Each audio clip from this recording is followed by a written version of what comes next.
Donc merci Franck pour ton invitation. Alors moi je vais vous parler d'une étude qu'on a conduite il y a 2 ans maintenant où on voulait déterminer si le niveau d'utilisabilité d'un site internet avait un impact avait un impact dans la navigation et surtout si cet impact était différent en fonction de l'outil qu'on utilisait. Donc soit une tablette, soit un PC portable. Alors peut-être que je vais vous dire des choses qui ont déjà été dites hier et comme j'étais absente, j'ai pas de, j'ai aucune idée de ce qui a été abordé. Enfin, j'ai une idée de ce qui a été abordé, mais pas dans le détail. Donc, comme vous le savez, les outils numériques de plus en plus petits et performants envahissent notre quotidien. Le nombre d'utilisateurs de tablettes ne cesse de croître, mais la vente de tablettes est plutôt stable, voire diminue ces dernières années, au profit finalement des ordinateurs détachables, qui sont un mix entre les tablettes et les PC portables.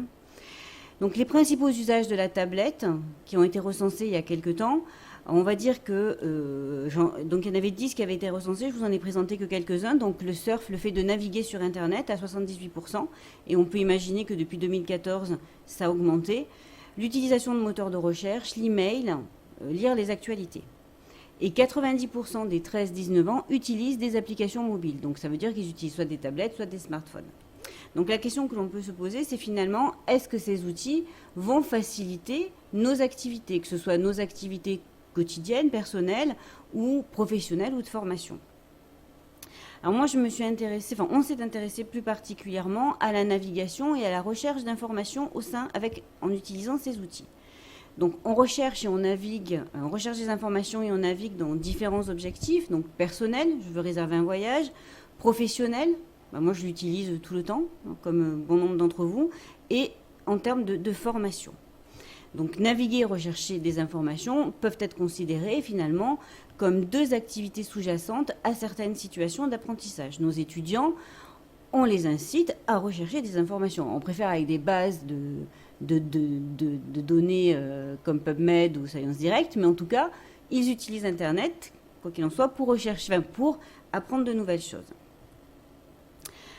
Alors, est-ce que les tablettes sont mieux ou moins bien que les ordinateurs? Alors, il y a pas mal de travaux qui comparent tablettes et smartphones, mais finalement, il n'y en a pas tant que ça qui comparent avec les PC portables.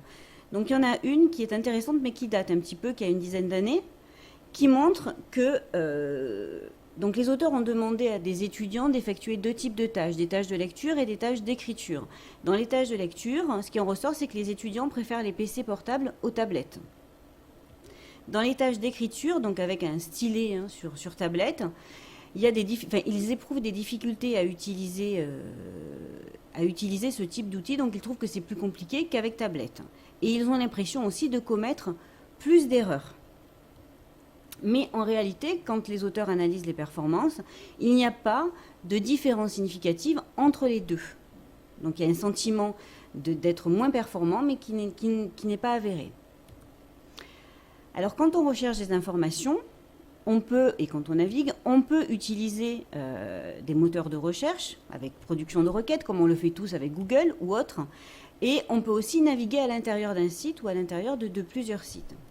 Par exemple, je recherche des informations sur l'encyclopédie Universalis, je peux utiliser ce site-là, et puis ensuite, il y a des liens qui vont me conduire vers d'autres sites. Donc moi, l'étude que je vous présente, c'est le versant navigation, donc le deuxième versant de la recherche d'informations. Alors, quand on s'intéresse à la recherche d'informations, il y a différents modèles dans la littérature qui viennent de la psychocognitive, de l'informatique, d'infocom, d'une variété finalement de disciplines.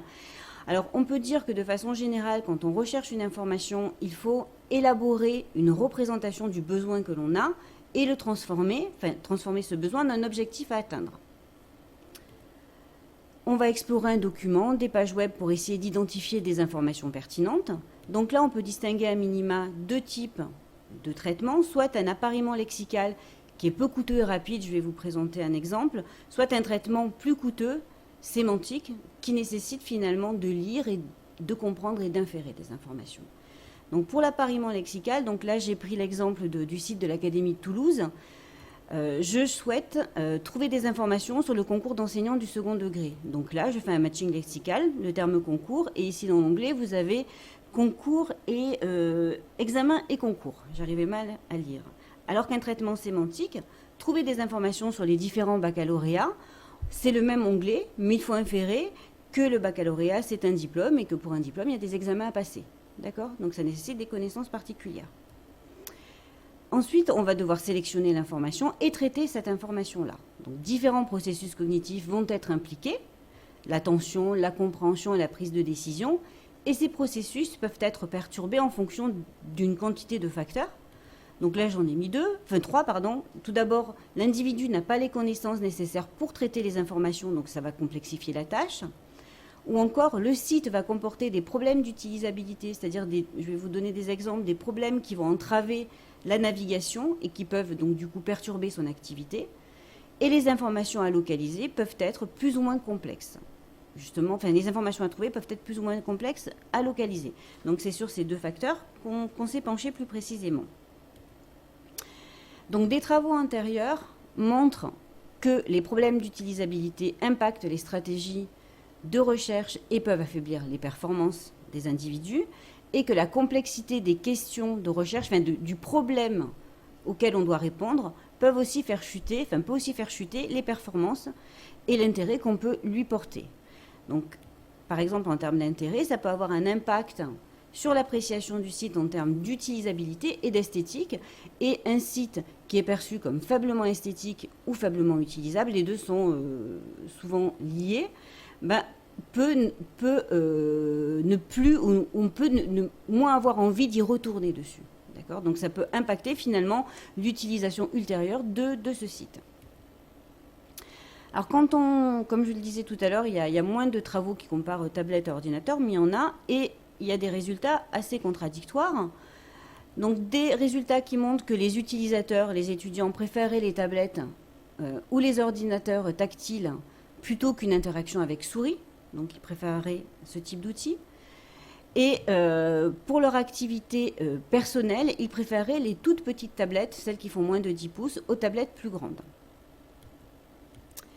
Des travaux montrent que les tablettes, d'autres travaux montrent que les tablettes ayant des écrans plus petits et des touches tactiles, finalement la frappe avec le clavier numérique est ressentie comme inconfortable par bon nombre d'individus. Et il y a aussi un contrôle approximatif de la vitesse de défilement qui peut augmenter le temps de navigation. Donc, on peut penser que tout ça risque d'accroître les difficultés de pointage, d'utilisation et de navigation par rapport aux ordinateurs portables. Donc, du coup, l'objectif de l'étude que je vous présente aujourd'hui vise à déterminer si l'utilisation d'une tablette comparée à un PC portable impacte la navigation, et cela en fonction du niveau d'utilisabilité du site et de la complexité des tâches de localisation d'informations. Tout ça en lien avec la perception subjective de l'esthétique et de l'utilisabilité par les participants. Alors 79 étudiants ici de l'université Jean Jaurès ont participé à cette étude. Ils avaient 24 ans en moyenne, bac plus 3 en moyenne. Il y avait une répartition équivalente entre les hommes et les femmes, et ils avaient un niveau d'expérience équivalent en termes d'utilisation d'Internet.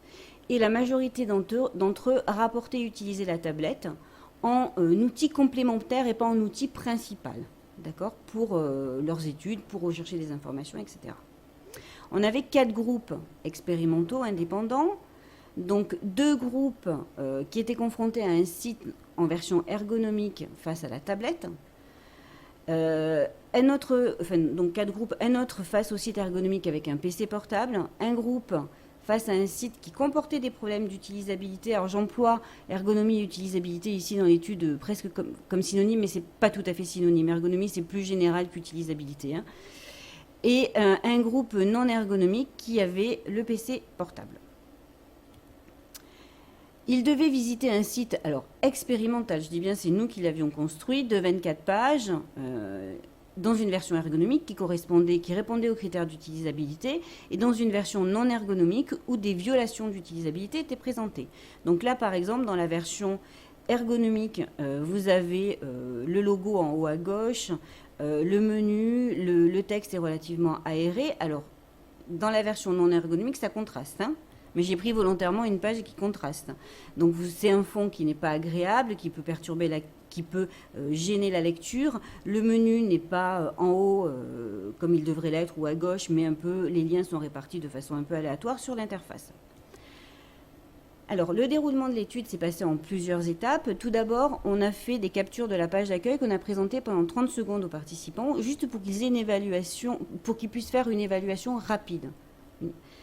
On leur a demandé à l'issue de ces 30 secondes, ce qui se fait dans la littérature quand on travaille sur l'esthétique, de remplir les échelles d'esthétique et d'utilisabilité. C'est-à-dire comment ils ont perçu d'un point de vue esthétique ces pages d'accueil et d'un point de vue utilisabilité. Mais ils ne les ont pas utilisées, n'ont pas interagi avec. Dans un deuxième temps, ils devaient répondre à 9 questions de recherche où ils devaient trouver une information précise ou le parcours optimal pour trouver les informations, quelle que soit la question et quelle que soit la version du site, était de 2 clics. Donc en 2 clics, ils devaient trouver l'information. Donc il y avait 3 questions simples où les mots correspondaient aux mots affichés sur le site web. Comme je vous ai montré tout à l'heure, c'était un appariement lexical. Et des questions inférentielles où les mots-clés n'étaient pas affichés. Il fallait inférer. D'accord ? Sur quel lien cliquer. Et des questions impossibles, mais qui paraissaient plausibles. Après chaque bloc de questions, donc les questions étaient présentées, soit ils voyaient 3 questions simples, 3 questions inférentielles, 3 questions impossibles, l'ordre était mélangé, mais c'était toujours par bloc de 3. Et à la fin de chaque bloc, ils devaient remplir l'échelle d'esthétique et d'utilisabilité pour voir comment ça impactait.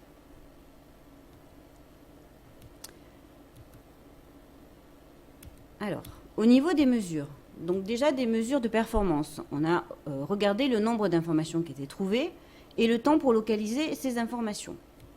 Ensuite, des mesures plutôt de difficulté, donc le nombre de clics qu'ils effectuaient, le nombre de relectures des questions, qui peut être un indicateur de la difficulté qu'on a à maintenir en mémoire de travail, la question, l'objectif.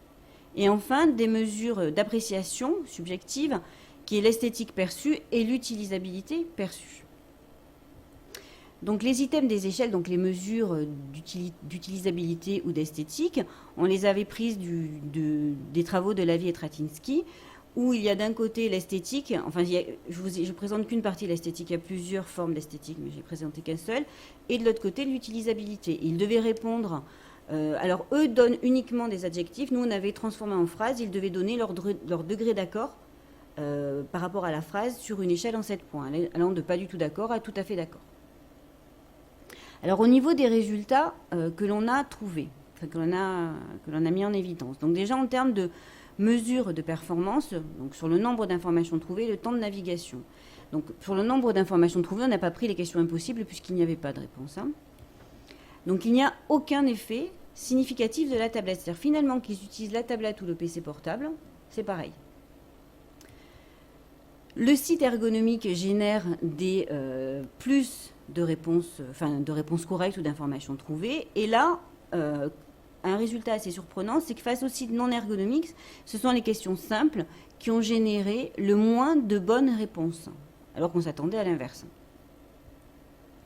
Pour le temps de navigation, pareil, on n'a pas eu d'effet significatif de la tablette. Donc, qu'ils utilisent la tablette ou le PC portable, ça n'a rien changé. Le PC portable, je tiens à préciser qu'il n'était pas tactile. Hein. C'était un PC portable comme j'ai. Parce que sinon, ça aurait pu être finalement un PC détachable et ça revenait au même, hein, ou quasiment au même. Le site non ergonomique a généré des temps plus longs. Effectivement, il fallait plus de temps pour trouver les informations. Ou abandonner, puisque pour les questions possibles, c'était de l'abandon. Et les questions simples et inférentielles demandent moins de temps que les questions impossibles. Donc ça veut dire que même quand ils sont face au site non ergonomique, ils ont des scores plus bas en questions simples, mais pour autant, elles ne se distinguent pas en termes de temps, ils ne mettent pas plus de temps pour les trouver que face aux questions inférentielles. Donc en termes d'indicateurs de difficulté, donc le clic, je rappelle qu'il y avait 2 clics nécessaires, enfin c'était le chemin optimal, et les relectures de la question. Donc ce qui apparaît, toujours pareil, on n'a pas mis en évidence des différences significatives par rapport à entre tablette et PC. Nous, initialement, on pensait que tablette ralentirait et perturberait l'activité. On était dans un point de vue plutôt négatif envers la tablette, ce qui n'a pas été le cas. Le site non ergonomique génère des nombres de clics plus importants que le site ergonomique, alors qu'il fallait aussi que 2 clics, comme on pouvait s'y attendre. Et pour les questions à la fois inférentielles et impossibles, comme je l'ai mis sur le graphique, c'est surtout face au site non ergonomique qu'il y a le plus de clics. D'accord ? En ce qui concerne le nombre moyen de relecture, on n'a rien observé, ni en termes de complexité, ni d'utilisabilité, ni d'outils. Donc ça ne semblait pas être plus difficile. En termes d'évaluation esthétique, donc ce qu'on a pu mettre en évidence, alors je ne l'ai même pas remis, c'est qu'on n'a pas d'effet non plus de l'outil, bien sûr. C'est toujours pareil, soit tablette ou PC, ça ne change rien. Le site ergonomique est perçu comme plus esthétique que le site non ergonomique. Et les questions, quand ils sont confrontés aux questions simples, ils perçoivent les sites de façon générale comme plus ergonomiques que quand ils sont confrontés aux questions inférentielles et impossibles. C'est-à-dire qu'en fait, finalement, la perception de l'esthétique décroît avec l'augmentation de la complexité.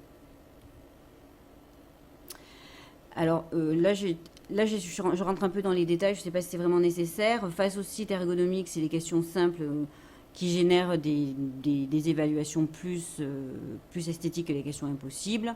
Et pour le site non ergonomique, bon, ben, ça décroît avec la complexité, hein, comme dans l'effet principal. Alors on a regardé le moment de l'évaluation avant d'avoir fait la tâche, après avoir fait les tâches. Alors, aucun effet de la tablette, ça c'est toujours pareil. Avant, ils perçoivent le site comme plus esthétique qu'après, mais ce qui est intéressant, c'est que pour le site ergonomique, qu'il utilise avant utilisation et après, ça n'a rien changé. Par contre, pour le site non ergonomique, il est perçu comme plus esthétique avant qu'une fois qu'ils l'ont utilisé, puisqu'ils ont rencontré un peu plus de difficultés. Donc on peut le voir ici. Au niveau de l'évaluation subjective de l'utilisabilité, pareil, pas d'effet de la tablette, enfin pas d'effet du support.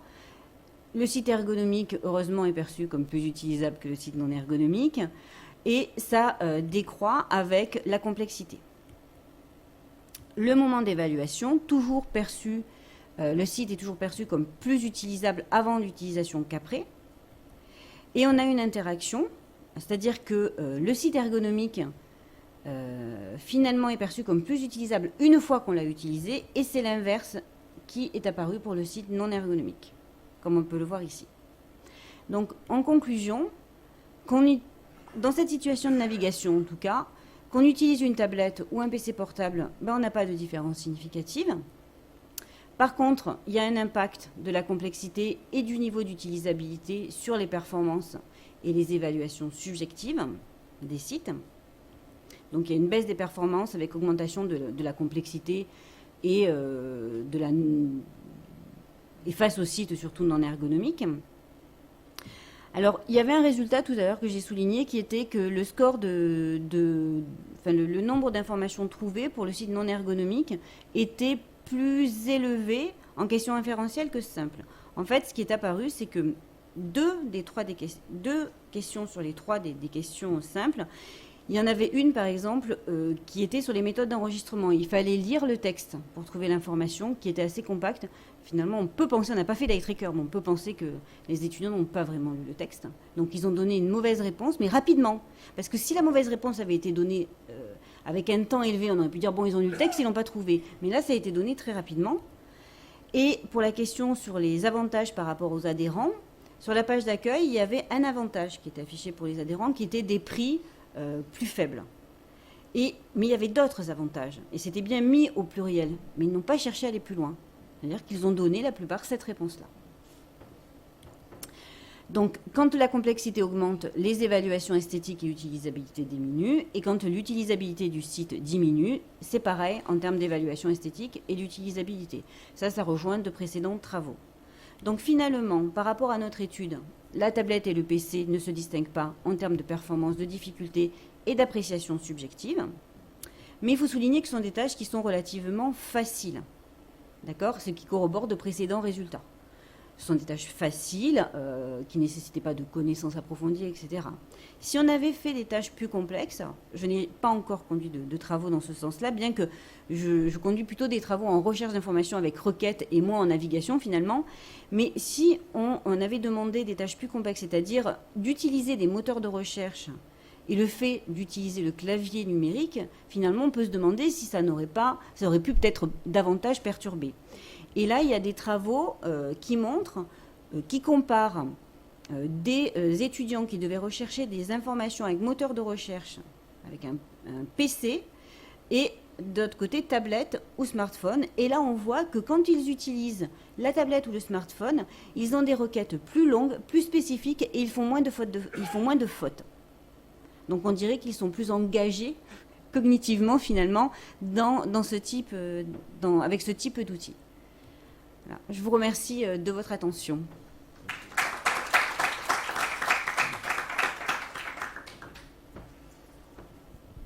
Alors, merci Aline. Des questions? Oui. Excusez-moi, vous avez peut-être donné cette information et je suis peut-être passée à côté. En ce qui concerne l'utilisation des PC portables, est-ce que c'était avec une souris ou un touchpad? Touchpad. Merci. Touchpad. Oui, pareil, peut-être que vous l'avez dit, mais Oui. si j'ai bien compris, donc pour les résultats, vous avez concaténé les résultats pour les personnes qui ont donné des mauvaises réponses et les personnes qui ont abandonné la recherche.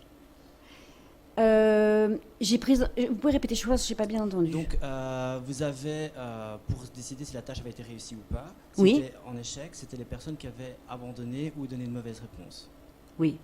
Est-ce que vous avez essayé de regarder si les personnes sur tablette avaient fait un plus grand taux d'abandon que sur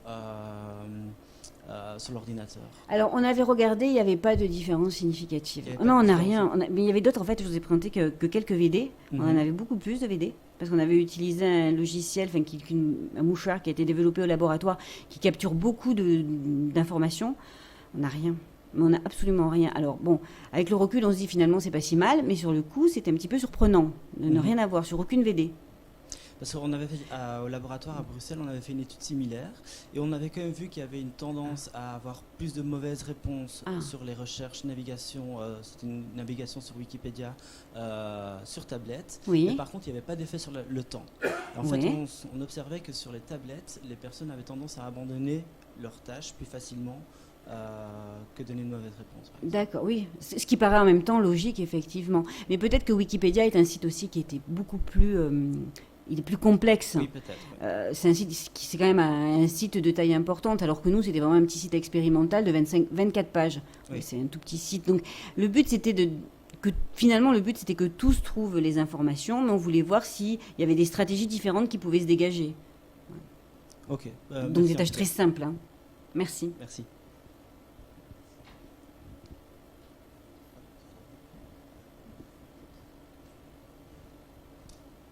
C'est un peu dans la continuité de la question qui a été posée avant. C'est est-ce qu'il y a des études qui comparent la navigation par touchpad et par souris sur les PC? Est-ce que le fait qu'il n'y ait pas de résultats significatifs viendrait de là? Alors ça pourrait effectivement venir de là, vous avez raison, mais on s'était interrogé à l'époque, est-ce qu'on laisse la souris ou pas? Si on laisse la souris, finalement, on revient à comparer un PC fixe quasiment à une tablette. Et nous, on voulait regarder les systèmes plus portables. Donc s'il y avait et c'est vrai, vous avez raison, ça peut impacter. Peut-être que si on avait pris un autre groupe où on les aurait mis sur un PC fixe, d'un écran de 17 pouces, parce que le portable, pour le coup, était un portable quand même important, de taille importante, peut-être qu'on aurait eu des effets différents dus au clavier, effectivement. Tout à fait. Au clavier au touchpad.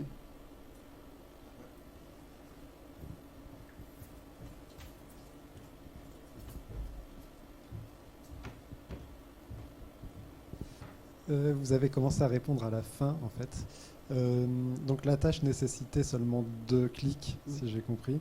Donc du coup, on peut imaginer qu'effectivement, dans une situation normale d'utilisation, il faille aller plus loin, en fait, quand on fasse des recherches, et notamment d'écrire quelque chose, en fait.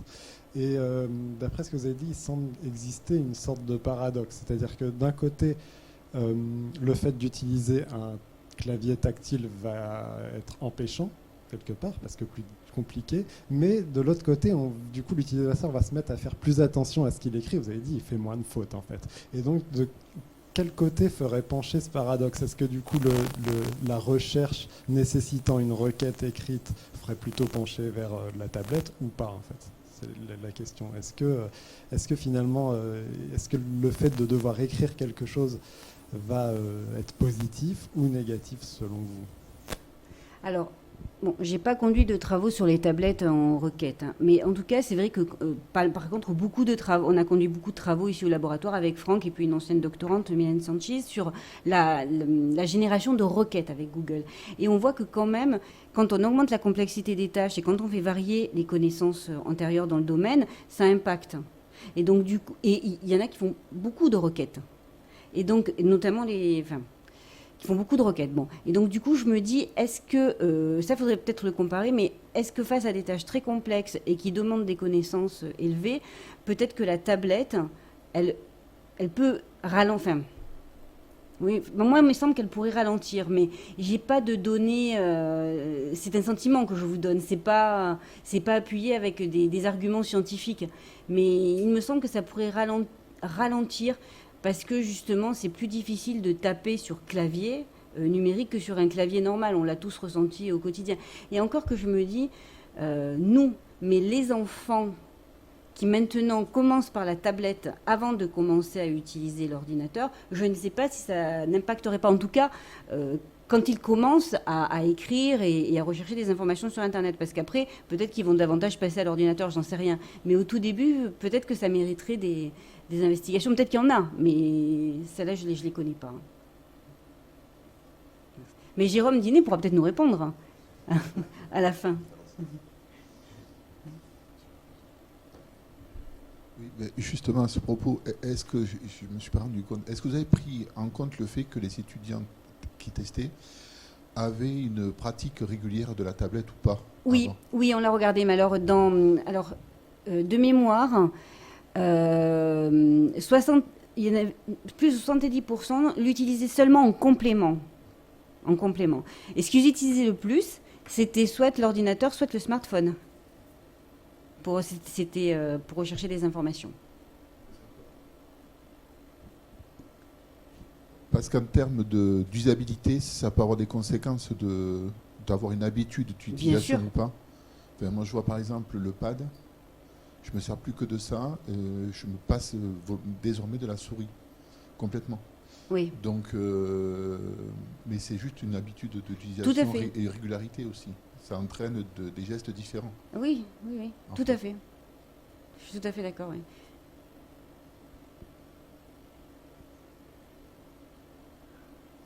Alors moi, j'avais peut-être une remarque, mais ce n'est pas une question. Ça rejoint les discussions qu'on a eues hier, où tu n'étais pas encore là. Mais, je peux pas. En fait, moi, ça me rappelle un mémoire à l'ESPELAC pour lequel j'étais assesseur cette année, où ils ont comparé une situation numérique avec une activité pédagogique, passons. Et ils ont fait la même chose, donc sur papier, c'est la même activité pédagogique, et ils n'observent strictement aucune différence nulle part. Donc ça me fait vraiment penser à tes travaux. Donc ce qui montre en fait que ce qui est important, c'était la tâche, et que la tâche fondamentalement n'était pas modifiée par le support. Non. Donc le support n'apporte rien.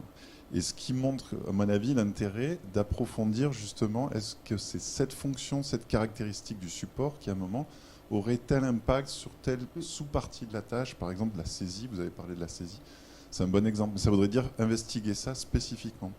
Et en même temps, du point de vue de l'éducation et les questionnements qu'ont les enseignants, je pense qu'on est à des niveaux tellement pointus que dans les classes, on n'en a rien à faire de savoir si finalement, pour la saisie, ça va être un peu moins bien, mais pour la lecture, un peu mieux.